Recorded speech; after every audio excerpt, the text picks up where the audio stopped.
All right, so this is Unit 4, Presentation 3. With this one, we're going to look at South America. So first off, just comparing Latin America in general, the whole area. So some differences. Of course, physical geography varies greatly. We have rainforests, we have deserts, we have flatlands, we have mountains. Levels of economic activities throughout these countries is going to vary greatly too. Like Brazil and Argentina and Mexico are doing really well and really diverse. And then in places like Venezuela, Colombia, countries like that struggling more so and not producing as much, focus more so on one item mainly that they sell. Same thing with how they use their natural resources, if they just extract them and then sell them, or if they actually develop something out of it and actually manufacture. And then ethnic composition is drastically different. So like in Argentina, people look more Spanish, lighter skin, maybe brown hair, or even blonde hair, and stuff like that. And then Brazil received a lot of Africans during the slave trade, and so you see more African descent in Brazil. And then as you move north throughout Central America, and then of course up into Mexico, you see more of a mestizo population. And then similarities, of course, the main thing is they were all controlled by a European country at some point. Of course, Spain controlling most of them, which is why a big part of South America is Spanish-speaking. So that's what we'll focus on right now is the Spanish-speaking South America. So that's pretty much everything except Brazil and French Guiana. So this area, the Incas, they lived in the Andes Mountains on the west coast of South America. Spain conquered this area just like they did the Aztecs. So pretty much the same thing, looking for gold. This time Pizarro takes out the Incas, and it's the same reasons. So, of course, disease kills a lot of them. And then after that, it's the Spanish weapons and stuff like that. Just superiority of their weapons are going to defeat the Incas. And so Spain takes over a huge area of South America. Now, the natives, they still speak their native language, Quechua. So the Incans that live there today in the Andes still speak that. That's their main native tongue. Spanish would be second for them. All right, so the relationship in Latin America and South America specifically. So again, the Spanish, this is a colony. These are colonies for them. So they're getting raw materials. That's what they want. These raw materials go back to Spain. Spain will manufacture them and create the finished product, and then they sell it back to people in South America. So there's two reasons why you want colonies. You want the raw materials to be able to extract, and then secondly, you want a new market to be able to sell those materials too that you make. And so basically you're getting two things out of it. Now, countries in Latin America start declaring independence against Spain early 1800s, and it's a domino effect. So once one does it, other countries are going to join in because it's not going to be easy for Spain to try to stop revolutions in several countries all throughout Latin America all at the same time. Also, early 1800s, the reason why it starts at that time is because Napoleon is starting to take over Europe. And remember, France and Spain border each other, and so Spain is much more worried about Napoleon as he is attacking Spain and starting to take over Spain. And so they're more worried about that than they are what's happening in Latin America. They have to defend their own country in Europe. Now, democracy, even after independence from Spain, took a long time to really take root because the people that took over after Spain was kicked out of power are these rich landowners. And so the peasants, they don't see any change whatsoever. So to them, there's not a difference between Spain controlling them or these strong, rich rulers that take over after that. And so you see basically oligarchies take over, and you have two different types of government. One would be a junta. A junta is a government controlled by the military, so it's basically a military dictatorship. And then you have caudillos. A caudillo is a dictator that is usually a large landowner as well, forces the peasants to work for them. So democracy doesn't take root because they just don't know about it. So the Enlightenment, which started in Europe, started in France mainly.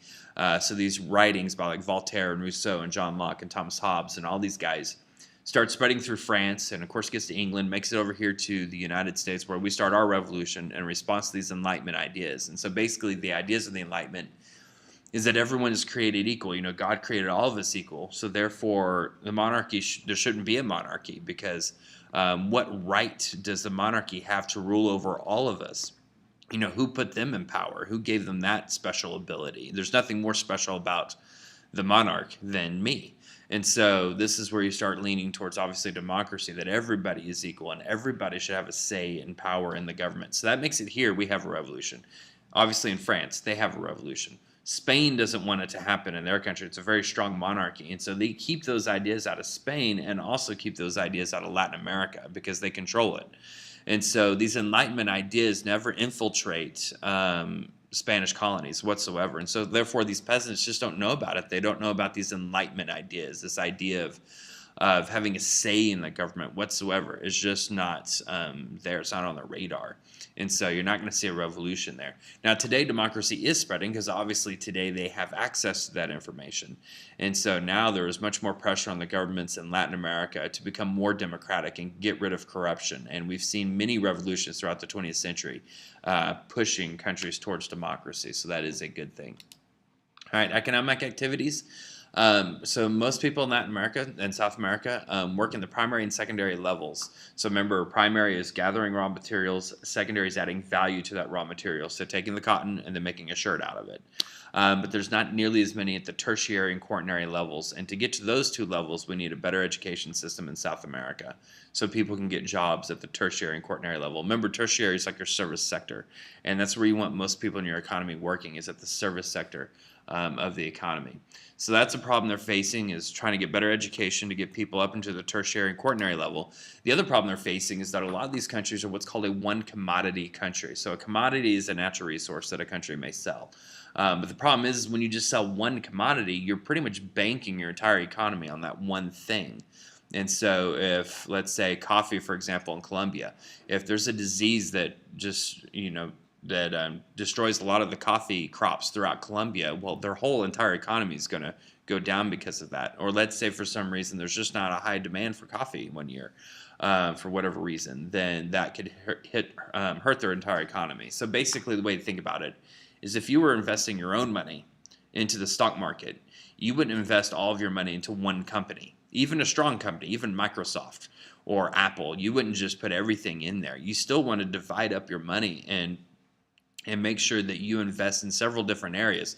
So if Apple starts doing poorly or Samsung does poorly because their phones blow up, then maybe this other company over here will be doing better. And so that way you don't really get that much of a loss. You can take more of a hit that way because you're more spread out. You're diversified is the key word here.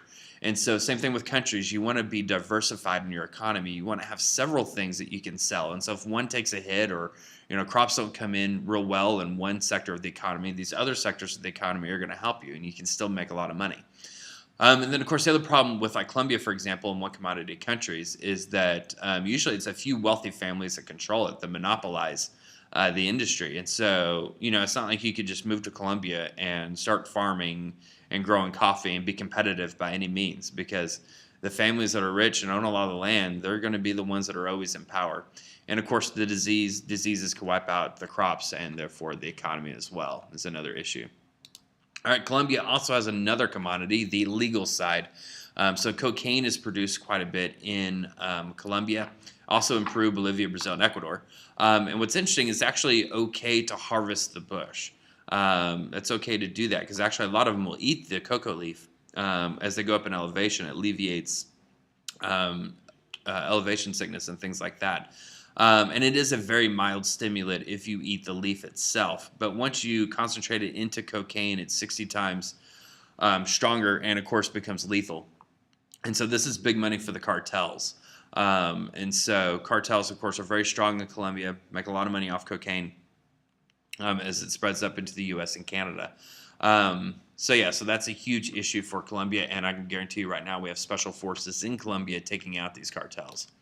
So generally the drug trade, especially with cocaine, comes from northern half of South America, so Colombia, Ecuador, Peru, Bolivia, and it comes to the U.S. and Canada. And what's interesting about this is that most of the drug use is more so here in the U.S. and Canada, not so much in Latin America. And so you can get all philosophical about this, how, we're a rich country and seemingly have everything, but yet we're the country that has more depression, we're the country that has more anxiety, we're the country that commits more suicide than pretty much any other place. We're more addicted to drugs than anybody else. So yet, even though we have all this material wealth and stuff like that, we're left empty on the inside. Whereas in these countries where they're poor when it comes to material things, they tend to be a happier people. Some of the happiest people I've met live in some of the poorest countries on the earth. And that's because they've actually found what actually matters in life. Whereas we've filled our things with things that don't matter in life, thinking it's going to bring us happiness, and it really doesn't. And then we turn to crap like this to try to fill that void that we can't fill. All right, then Brazil. Quick history of Brazil. So Brazil, of course, is Portuguese. So you go back to the Treaty of Tordesillas, which you do need to know about this treaty in 1494. This divided Portugal and Spain because, keep in mind, when Columbus came over here, he thought he had discovered the West Indies, off the coast of India. Well, Portugal had made it to India before that, and so Portugal was getting mad at Spain, saying, hey, you're claiming land that possibly we've already claimed.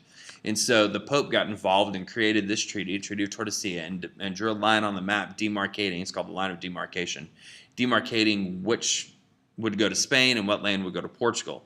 Now, once they discovered that this was actually a new continent and they drew South America on the map and figured out where this line of demarcation was, Spain got the good end. They got all of this, the west side. And then Portugal just got this little part, Brazil. But of course, now Brazil is the largest country in South America, so they ended up getting a lot more. So first, of course, the same cycle. Natives are put to work. The natives mainly die from diseases. So then the African slave trade picks up. Brazil brought in 10 times more slaves than the United States. So most of the slaves coming across in the African slave trade go to Brazil. Of course, they speak Portuguese. A lot of Portuguese culture is Catholic because just like Spain, Portugal is mainly Catholic. It is a growing economic power. It has improved quite a bit, but there still is a huge gap between rich and poor. There's still a lot of very poor areas, barrios like what you see here on the right side. So they still got a lot of improvement to go. It's a huge country. I mean, it's interesting because it's the largest Portuguese-speaking country in the world, even though Portugal is the home of Portuguese. And so, of course, problems. Brazil is dealing a lot with urbanization in Rio and in Sao Paulo, Brazil. And, of course, still a lot of economic disparity. So it's improving quite a bit, but they have a long ways to go for sure. So, again, same thing like most of Latin America. They need to improve the education system and things will get better. All right, and then Brazil moved their capital, actually, and moved it inland to try to alleviate all of these people moving to the capital at the time. So they created Brasilia back in the 70s and moved the capital inland, which seemed like a good idea. But the problem is it didn't draw as many people inland to the city of Brasilia as they thought it would, and mainly because it's not a coastal city. So, coastal cities are going to be stronger because of trade and things like that. It's going to create a lot more business. But they at least were able to bring some people in to more of the central part of the country instead of just sitting there on the coast.